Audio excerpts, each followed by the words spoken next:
ஓம் சக்தி பராசக்தி மகாசக்தி. இந்த லக்னத்துக்கு 7ஆம் இடத்திலே ராகு கேது இருந்தால் எப்படி என்ற இந்த பதிவின் 2ஆம் பாகம் பார்ட் 2. இப்போ பெரியவங்களே என்ன பண்ணுறாங்க, ராகு கேது தோஷம் இருக்குதான்னு பார்க்குறது போக பொருத்தம் பார்ப்பதிலே இந்த தசாபலன், பொண்ணுக்கு என்ன தசை நடக்கிறது, பையனுக்கு என்ன தசை நடக்கிறது என்ற தசாபலனை பார்ப்பதில்லை. வெறும் என்ன பண்ணுறது, 10 பொருத்தத்துக்கு 8 பொருத்தம் 9 பொருத்தம், சூப்பர், அவ்வளோதான், கல்யாணம் பண்ணு. ஜாதக பொருத்தம், தோஷத்துக்கு தோஷம் கரெக்டாக இருக்குது, கல்யாணம் பண்ணு. இப்படி ஏதோ ஒரு இந்த மாதிரியான விவரங்களை மட்டும் வைத்துக்கொண்டு திருமணம் செய்து வைத்து விடுகிறார்கள் பெற்றோர்கள். அப்புறம் தான் பார்க்குறாங்க என்ன பிரச்சனை வரும்போது தான் இது எல்லாம் பொருந்துச்சு, ஜோசியர் சூப்பராக இருக்குன்னாரு, நல்ல ஜாதகம், அருமையான ஜாதகம், நல்லா இருப்பாங்கன்னெலாம் சொன்னார். 3 மாதம் கூட ஒழுங்காக வாழலைதுங்க, இந்த மாதிரி கஷ்டப்படுறாங்க. என்ன இது பெரியவங்களுக்குள்ள சண்டை, இல்லை புருஷன் பொண்டாட்டிக்குள்ள சண்டை, கஷ்டம், எப்படி ஒத்து வராத போதேன்ற பிரச்சனை வரும்போது தான் உங்களுக்கு புரியும் என்ன அங்கே தசாபலன் எப்படி இருவருக்கும் இருக்கிறது என்பதை கோட்டை விட்டீர்கள் என்பதை நீங்கள் புரிந்து கொள்வீர்கள். புரிஞ்சுதான் ஆகணும். ஏன்னா ஒரு தசா சந்தின்னு ஒரு பாயிண்ட்டு இந்த பொருத்தம் பார்ப்பதிலும் உண்டு. அது ஒரு பக்கம், அதை ஜோதிடர் பார்த்து சொல்லணும். ஆனால் அவர் சொல்லாமல் இருந்துட்டாருனாக்கா பாவம், அது உங்கள் தப்பு இல்லை. அதுக்கு மேலே ஒரு ராசி தொடங்கி முடிகிற ஸ்டேஜில் இன்னொருத்தருக்கு தொடங்குது, அதான் தசா சந்தி, அதை பார்ப்பாங்க. அது மட்டும் இல்லாமல் இப்போது ஒரு தசை நடந்து அவருக்கு ராகு புக்தி நடக்கிறது என்று வைத்து கொண்டாலும் அந்த பெண்ணினுடைய தசை வேறு தசை தான் இருக்கும். அந்த தசையிலும் ராகு புக்தி நடக்கிறதா இல்லைனாலும் வேறு 2 கிரகங்களினுடைய தசை நடக்கிறதா, அதாவது பையனுக்கு சனி தசை, பொண்ணுக்கு ஒரு தசையில் சனி புக்தி, குரு புக்தி தசை, பையனுக்கு குரு புக்தி, இப்படி ஒரே தசை ஒரே புக்தி இல்லை ஒரு தசை அதே புக்தி பையனுக்கோ பொண்ணுக்கோ. இந்த விவரங்களையும் நீங்கள் பார்த்து தான் அந்த திருமண நாளை தேர்ந்தெடுக்க வேண்டும். அப்படி இப்போது 2 பேருக்குமே சனி புக்தி நடக்குது, தசை எதுவாக இருந்தாலும் கூட 2 பேருக்கும் சனி புக்தி, 2 பேருக்கும் குரு புக்தி, 2 பேருக்குமே சுக்கிர புக்தி, இப்படி ஒரே கிரக புக்தி அந்த மணப்பெண்ணுக்கும் மணமகனுக்கும் இருக்குமேயானால் அந்த காலகட்டத்தில் திருமணம் செய்தவர்கள் எல்லோரும் சிரமப்பட்டு கொண்டு தான் இருக்கிறார். இதை நீங்கள் கவனமாக கவனிக்கணும். இதில் ராகு 2 பேருக்கும் சம ராகு புக்தி இருந்தாலும் சம ராகு தசை நடந்தாலும் கண்டிப்பாக பிரிவினை தான், போட்டு தாக்கிடும். அதனால் பொருத்தம் பார்க்கும்போது இந்த விவரத்தையும் நன்றாக தெளிவு பெற்று திருமணம் செய்வீங்க. புரிகிறதா? இப்போது என்ன சார், ராகு கேது தோஷம் எப்படி? லக்னத்தில் ராகு இருந்தால் 7லே கேது இருப்பார், லக்னத்திலே கேது இருந்தால் 7லே ராகு இருப்பார். இது ராகு கேது தோஷம். இதுக்கு பரிகாரம் நிச்சயம் தேவை. அடுத்து 2ஆம் இடத்திலே ராகு இருந்தால் 8ஆம் இடத்திலே கேது இருப்பார், 2ஆம் இடத்திலே கேது இருந்தால் 8ஆம் இடத்திலே ராகு இருப்பார். இதுவும் ராகு கேது தோஷம். ஆக லக்னம் 2 7 8 இதில் ராகு கேதுனுடைய சம்பந்தம் வந்துருச்சுன்னா நீங்கள் பரிகாரம் செய்யாமல் திருமணம் செய்து கொள்ளாதீர்கள். உங்கள் ஜனன ஜாதகத்தை எடுத்து பார்த்து இந்த பிரச்சனை இருக்கான்னு பாருங்கள். ஆக இப்போ லக்னத்துக்கு 7லே கேது இருக்கிறார், அப்போ லக்னத்தில் ராகு இருக்கார். அப்படின்னா 7ல் கேது இருந்தால் அது என்ன? அதுதானே கலத்திரம், 7ஆம் இடம் தானே கலத்திரம். அந்த 7ஆம் இடத்திலே கேது இருந்தால் கண்டிப்பாக இவருக்கும் குடும்பத்தினுடைய ஈடுபாடு கொஞ்சம் கொஞ்சமாக குறைஞ்சிரும். தெய்வீகம், ஆன்மீகம், கோயில் குளம், கடவுள், இறைவா அப்படின்னு அவர் வேறு விதமாக யோசிச்சுட்டு ஒரு மாதிரியாக தான் இருப்பார். ஆனால் நல்லவர் தான் அப்படின்னு அவர்ப்பா சூப்பர்ப்பா அப்படின்லாம் சொல்லுவோம். ஆனால் அவரால் எதையும் செயல்படுத்த முடியாத ஒரு பெரிய சிக்கலில் மாட்டிப்பார். சில பேர்களுக்கு பார்த்தீங்கன்னா விதவைகளினுடைய கனெக்ஷன் வரும் ஒரு காலகட்டத்தில். அதனால் 7ல் கேது இருக்கிறவங்க ரொம்ப ஜாகிரதையாக இருங்க.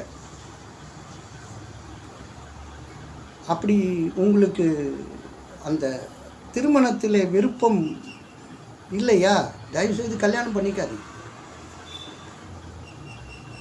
அது எதுக்கு கல்யாணம் பண்ணிக்கிட்டு ஒரு குடும்பத்தினுடைய பாவத்தை சம்பாதிக்கணும்? அதே நேரத்தில் ராகு இருந்து விட்டார் என்றால் அது வேற கதை. அவர் என்ன பண்ணுவாருன்னா நல்லா சூப்பராக என்ஜாய் பண்ணுவார், இல்வாழ்க்கையை நல்ல முறையாக வச்சுப்பார். ஏன் 2 கல்யாணம் கூட அவருக்கு நடக்கும். இல்லைன்னா அவருக்கு வீட்டுக்கு தெரியாமல் ஒரு மனைவி கூட வாழக்கூடிய வாய்ப்பும் சில பேருக்கு கிடைக்கும். இது மாதிரி இந்த ராகு கேதுகள் 7ஆம் இடத்திலே உட்கார்ந்து சும்மா இருக்கிறவனை ஒரு என்னென்ன இது மாதிரிலாமா நடக்குமா அப்படின்னு ஒரு கொஸ்டின் மார்க்கை வைக்கிற மாதிரி முதிரை குத்தும். அதனால தான் ஜாகிரதையாக இருக்கணும். தோஷ நிவர்த்திகளை செய்துவிட்டு நீங்கள் திருமணம் செய்யுங்கள், அது ரொம்ப நல்லது.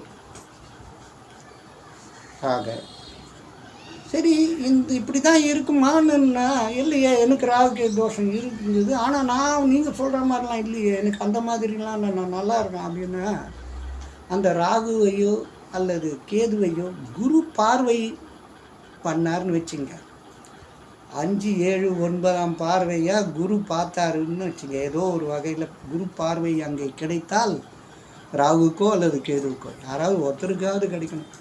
கிடைச்சா தலைக்கு வந்தது தலைப்பாவோடு போச்சு, தலையில் விழுந்திருந்த கல் தோலில் விழுந்துச்சு, இப்படி நீங்கள் எஸ்கேப் ஆகிடுவீங்க. ஆனால் அதில் அந்த விதமான பிரச்சனைகள் எப்படி வந்தாலும் நீங்கள் என்ன பண்ணுவீங்க? எஸ்கேப் ஆகிறதுக்கு எப்படி?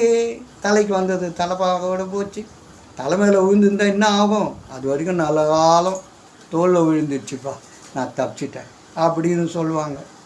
அப்படி நீங்களே சொல்வீங்க. அது பிரகாரம் நீங்கள் என்ன பண்ணுறீங்க? தப்பிக்க வைக்கிறது குரு பார்வை அந்த ராகுவுக்கோ அல்லது கேதுவுக்கோ இருக்குமே. ஆனால் நீங்கள் அந்த தாக்கத்திலிருந்து கொஞ்சம் எஸ்கேப் ஆகி நல்ல பேர் வாங்கிடுவீங்க. அதுதான் எப்பவுமே 7ஆம் இடத்துல ஒரு கிரகம், அது ராகு கேது என்பதும் அல்ல, இந்த 9 கிரகங்கள் ஏதாவது ஒரு கிரகம் இருந்தாலும் பிரச்சனை தான். அப்போ என்ன, 7ஆம் இடம் சுத்தமாக இருக்க வேண்டும். சுத்தமாக இருக்கணும்னு சில பேர் சொல்லுவாங்க, என் ஜாதகம் சுத்த ஜாதகம். என்ன சார், 7ஆம் இடம் 8ஆம் இடம் ஒரு கிரகமும் இல்லை, என் ஜாதகம் சுத்த ஜாதகம் அப்படின்னு பெருமையாக வச்சுக்கோங்க. அப்போ நான் மற்றவங்களதெல்லாம் அசுத்த ஜாதகமா? அப்படிலாம் ஒன்றும் இல்லை.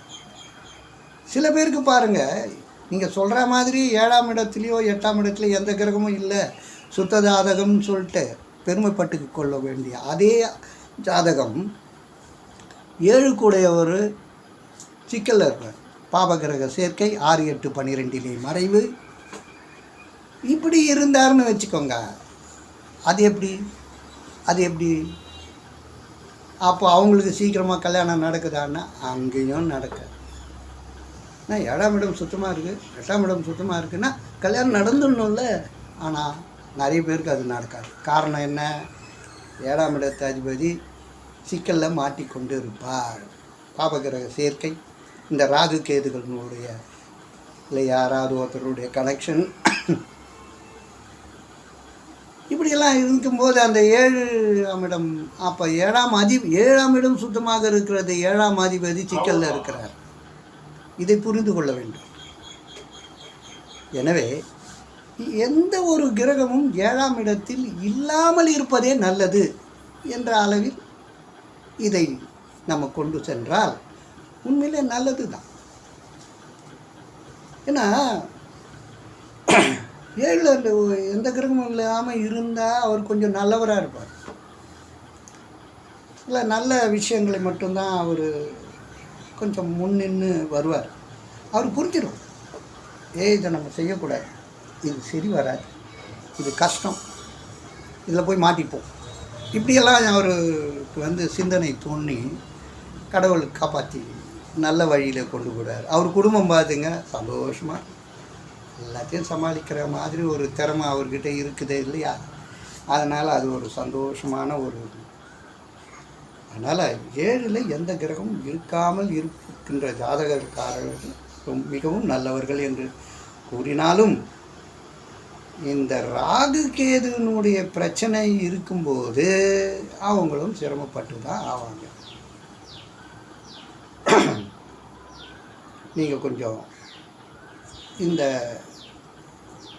உங்களுடைய ஜாதகத்திலே ராகு கேதுனுடைய அமைப்பை கொண்டு இப்போது என்ன தசை நடக்கிறது, அந்த தசையிலே ராகு புக்தியோ அல்லது கேது புக்தியோ நடக்கிறதா என்ற அளவில் நீங்கள் உஷாராக கொஞ்சம் நாளை கொஞ்சம் அப்படியே இப்போ நான் இந்த பிஸ்னஸ் ஆரம்பிக்கலான்னு இருக்கேங்க அப்படின்னாருன்னா ஜாதகத்தில் என்ன தசை என்ன புக்தி அதை கரெக்ட் பண்ணுங்க. அதை சரியாக பார்த்துட்டு அது நல்ல தசை, அந்த ராகுவோ கேதுவோ இல்லை அப்போ ஆரம்பிங்க. உங்களுக்கு முன்னேற்றம் தான். இருக்கும்போது ஆரம்பிச்சிட்டிங்கன்னா அது எப்படி போய் எப்படி நிற்கும்னு சொல்லவே முடியாது. அப்போ மாட்டிப்பீங்க. அது எதுக்கு? கொஞ்சம் அதனால் உஷாராக இருங்க. ஆக 12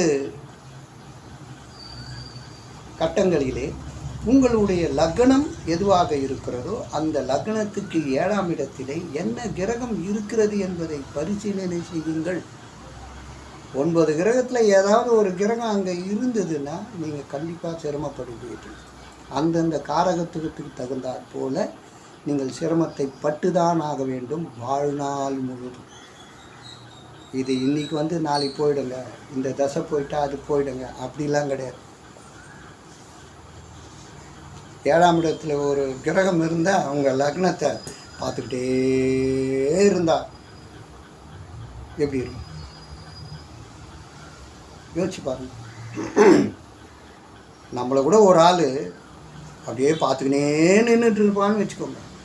ஏன்டா இவ்வளோ நேரம் நம்மளை பார்க்கணும், என்ன விஷயம் ஏது விஷயம், அவனை கூப்பிடு அப்படின்னுல. அது மாதிரி தான் இது. நமக்கு ஒரு நெருடல் வரணும், நமக்கு ஒரு சிக்கல் வரும், நமக்கு ஒரு மனம் ஒரு மாதிரி என்னமோ ஏதோ தெரியலையே அப்படின்னு ஒரு குழப்பம் வரும்.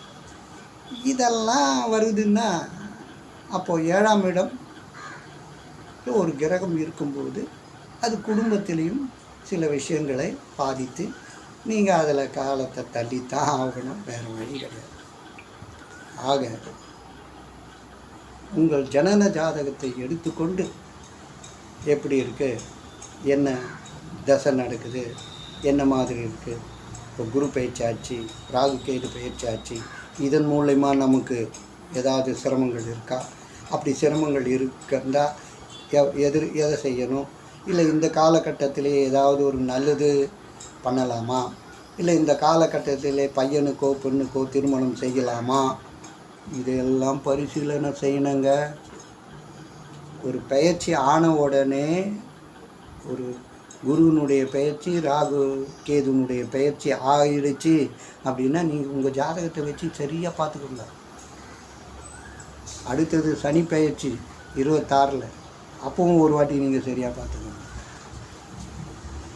இன்னும் நான் சொல்லப்போனால் மாதம் உங்கள் ஜாதகத்தை எடுத்து வைத்து சரி பார்த்து கொள்ளுங்கள்.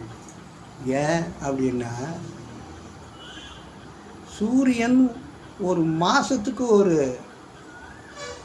வீடு ஒரு ராசியை கடந்துடுவார். அவர் பண்ணுற வேலை நிறைய இருக்குது. அதனால் அங்கேயும் நம்ம கொஞ்சம் உஷாராக இருந்துக்கணும். அதனால் மாதம் அதை நீங்கள் பார்த்துக்கிட்டீங்கன்னு வச்சுக்கோங்க, நீங்கள் கொஞ்சம் அவேர்னஸ் க்ரியேட் ஆகிடும். ஒரு ப்ரீகாஷனாக எல்லாத்தையும் முன்னே நின்று தண்ணி பிரச்சனைங்களை அப்படியே எஸ்கேப் ஆகிடுவீங்க. நல்ல பேர் வாங்கிடுவீங்க. நல்லதே நடக்கும், நல்லா இருக்கலாம், நல்ல வாழ்க்கை, நல்ல இது. இப்படி தான்.